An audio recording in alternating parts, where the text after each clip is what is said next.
Tata Joyce, Mais pas ça, oui. je ne sais pas si je peux dire quelque chose à propos. Ouais. Moi, j'ai vécu une histoire comme ça. Avant d'accoucher bébé Tichabine, j'ai perdu un enfant de 5 mois dans le ventre. Voilà. Avant de perdre cet enfant, un jour, j'étais à la maison. Je partais chez une de mes sœurs. Ma soeur, elle avait préparé la banane malaxée. Tout ça pour la banane malaxée.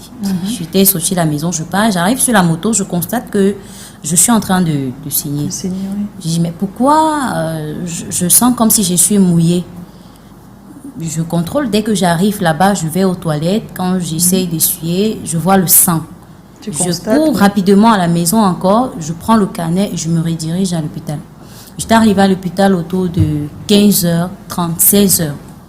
Quand j'arrive à l'accueil, les infirmières sont là, elles étaient en train de manipuler leur téléphon. Le téléphone, c'est ce que je dis. Je dis, là, on ne va pas dire quand que c'est... elles manipulent leur téléphone, je leur dis, je suis en train de...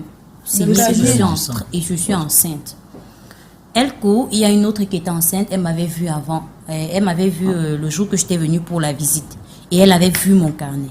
Quand elle dit mon carnet, elle dit, mais vous ne voyez pas le carnet de la dame-ci? Elle a déjà perdu plusieurs autres grossesses, mais qu'est-ce qui se passe?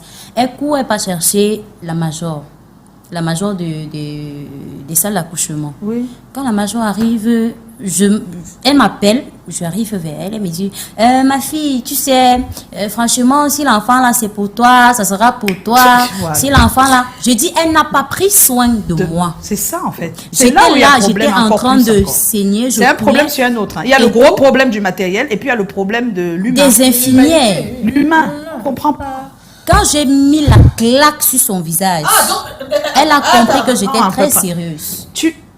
Elle était assise. Oui.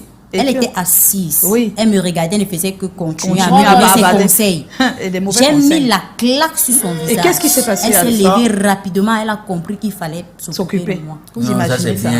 On doit en arriver là pour avoir une assistance. J'ai dit, et quand elle va faire le toucher, j'étais complètement ouverte. C'est pas possible. Oh là là.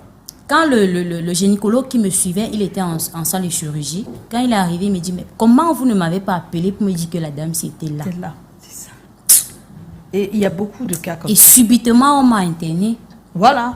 Et ce sont les gens que dès qu'on ouvre l'aéroport, ils vont au Canada. Une fois. Ah, mais oui. Une fois. Je dis, j'ai peur de la génération des infirmiers et des médecins actuels. Sincèrement, je sens que nous tous, on va se réfugier à la médecine traditionnelle.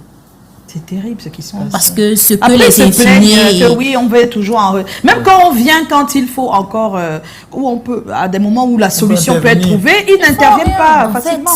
Mais il se plaint que vous venez toujours ici mais c'est parce que vous n'êtes pas accueillant, parce que vous n'arrivez pas à tendre la main juste. Ça s'apprend pas à l'école. L'autre va même prendre ça s'apprend à la maison. Quand on est enfant et qu'on grandit, on est gentil, on est serviable. C'est pas à l'école qu'on apprend ça, malheureusement. C'est pas à l'école.